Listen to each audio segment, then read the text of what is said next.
대통령실 반응이 참 솔직합니다. 미칠 지경이다. 이런 반응이 나왔습니다. 대통령 호흡 피해 복구와 민생 챙기기에 집중하고 있는데 이해할 수 없는 말을 해서 미칠 지경이다. 얼마나 솔직한 미치겠죠. 대통령실에서 진짜 미칠 지경 아니겠습니까? 솔직히 시체한 말로 솔직한 반응 나왔어요. 미칠 지경이다.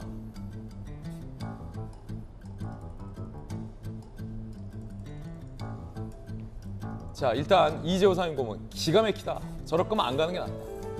금태섭 전은 이런 얼빠진 소리를 농담이랍시고 이거 주호영 비대위원장까지 같이 비판한 거예요. 장난기, 농담. 공직자로서 기본이 안 돼. 김용태 전 최고. 김성원 의원은 상상도 못한 비상 상황을 만들었다. 비상 상황에 집착하죠. 보좌진 협의회. 자질을 의심할 만한 심각한 망언. 보좌진 협의회가 나섰다는 건 정말 심각한 상태예요. 미칠 지경이다. 김병민 대변인님, 네. 대선을 거치면서 대통령을 보좌하면서 큰 선거를 치렀잖아요. 저에게 여러 번 미칠 지경이다라는 말을 했던 게 기억이 나는데 지금 대통령실 반응이 솔직하게 나왔어요. 미칠 지경이라는 거예요. 오늘이 금요일이죠. 예. 이제 한 10시가 되면 갤럽에서의 여론조사가 또 나올 겁니다. 매 주간 여론조사가 나오죠. 지난주에는 박순애 교육부 장관 문제 때문에 지지율이 하락이 쭉 되면서 역대 최저치를 기록한 모습이었고요. 이번 주 월요일에 대통령이 휴가 복귀하고 나서 박순애 장관에 대한 사실상의 경질, 자진 사퇴로 문제를 좀 일단락 짚고 수해 비 피해가 이제 오고 있는 상황이었기 때문에 이를 어떻게든 극복해내고 국민들과 함께 위기 극복하는 대통령실의 모습을 만들어야 될 겁니다. 다음 주면은 대통령 취임 100일이 됩니다. 그리고 조금 뒤면 추석이 다가오게 되죠. 전 세계가 퍼펙트 스톰이라 불릴 정도로 경제, 위기, 물가 문제가 심각하기 때문에 이를 잡아내기 위해서 정말 보이지 않는 곳에 엄청난 사람들의 노력이 있습니다. 예. 최근에 주유소를 가보면 그래도 휘발유 값은 조금 내렸구나. 그리고 우리가 정권 교체하기 전까지 부동산이 막 천정부지로 올랐는데 부동산이 잘 거래가 되지 않는 위기에 와 있지만 하향 안정화되고 있구나. 물가 문제가 마트에 가보면 여러 가지 내용 속에서 물가를 잡기 위한 노력들이 일부 진행되고 있구나. 피부로 체감된다는 분들도 있습니다. 예. 하지만 이런 일들이 제대로 보도가 되겠습니까? 왜냐? 이 본질적이고 중요한 뉴스보다 상식에 어긋나는 일들이 빵빵 터져 나오면서 돌아가면서 국민들의 분노를 자아내니까 정작 보이지 않는 곳에서 일하면서 국민들과 함께 하려고 하는 노력은 온데간데 없이 사라지게 되는 게 아닌가 싶습니다. 그런 내용에 대해서 아마도 정말 심정적인 발언들이 일부 나온 게 아닌가 싶은데 대통령실 내에서도 사실은 잘한 일들이 많이 없기 때문에 어떤 말로도 지금 이 상황에 대해서 누구 탓을 할 수는 없을 거라 생각하고요. 다 정말 국민들 앞에 숙연한 심정으로 예. 정말 고개 숙이고 어떻게든 이 위기 극복하기 위해서 다시금 지혜를 모아야겠습니다. 김병민 대변인 심경도 혹시 미칠 지경은 아니시죠? 말을 아끼겠습니다. 말을 아끼겠다.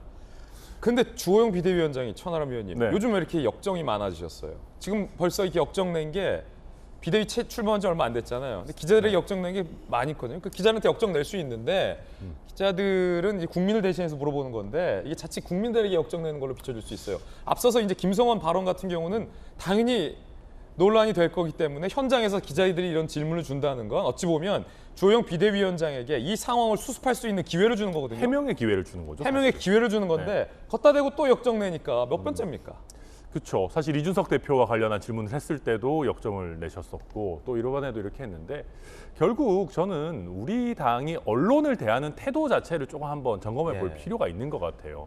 그러니까 사실 언론에서 비판적인 질문이 나온다라는 것은 그런 비판적인 생각을 갖고 계시는 국민들을 대신해서 질문하는 것이거든요. 예를 들면 앞에 유권자 1000명이 모여서 그런 비판을 한다고 합시다. 거기서 정치인이 가가지고 역정 낼 수 있겠어요?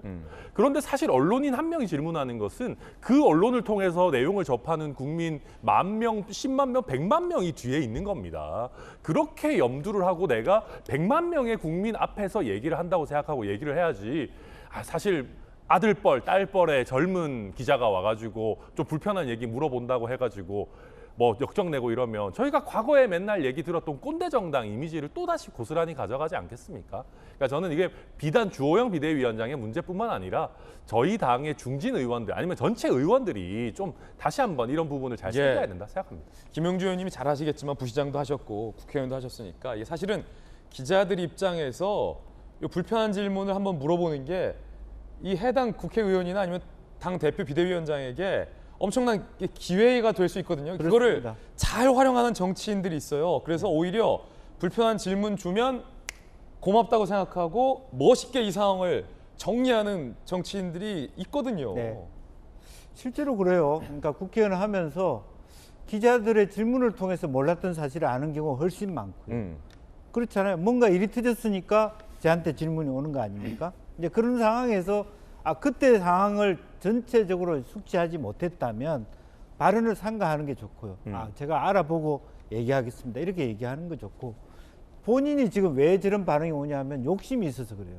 당이 어수선했는데 내가 들어오면서 지금 아주 말하자면 봉사활동도 하면서 당도 수스리고 산뜻한 출발을 하는데 자꾸 왜 이준석 얘기만 물어보냐. 또 전혀 얘기치 않은 그런 악재 부분만 나한테 물어보고, 나는 지금 나로 인해서 정말 당이 잘 되고 있다고 생각해요. 굉장히 나이스해졌는데. 예. 근데 본인은 이제 그런 그 권력욕. 나는 그러면서 본인이 하고 싶은 게 지금 뭡니까? 조기 전당대회 말고 12월 내년 1월 전당대회 최소한 내가 한 6개월 정도를 끌고 가야 되겠다는 욕심. 사육이다. 이게 지나친 거예요. 그러니까 이게 내 머리에서 내 프로그램이 있으니까 기자들의 질문에 내가 원하는 답을 줄 기회를 안 준다는 불만이 나오는 거예요. 근데 그런 게 아니라 마음을 비우고 방금 말씀하신 대로 저런 문제가 있었다면 잠깐 내가 좀 사태 파악을 해야 되겠다. 이게 간단한 문제가 아니다. 수해 복구 현장에 가서 비가 왔으면 이게 간단한 문제인가? 내일 하루 갈 것이 아니라 기자님 미안합니다. 우리 현장에서 수사 회의 좀 할게요. 현실 파악을 하고 바로 그 자리에서 김성원 의원 사과시키고 비상대책위원장으로서의 국민에 대한 사과를 하고 차라리 철수하는 게 더 나을 수도 있다는. 그러면 주호영 비대가 더 돋보였을 텐데. 그럼요. 예. 지금 아쉽습니다. 김성원 의원이 엎드려 사죄한다라고 거듭 사과했습니다. 엄정한 시기에 경솔하고 사려 깊지 못했다. 깊이 반성하며 사과드린다. 다시 한번 국민 여러분에게 사과드린다라고 거듭 사과를 했지만 윤리위에 제소될 위기에 처했습니다. 첫 번째 이야기 전해드렸습니다.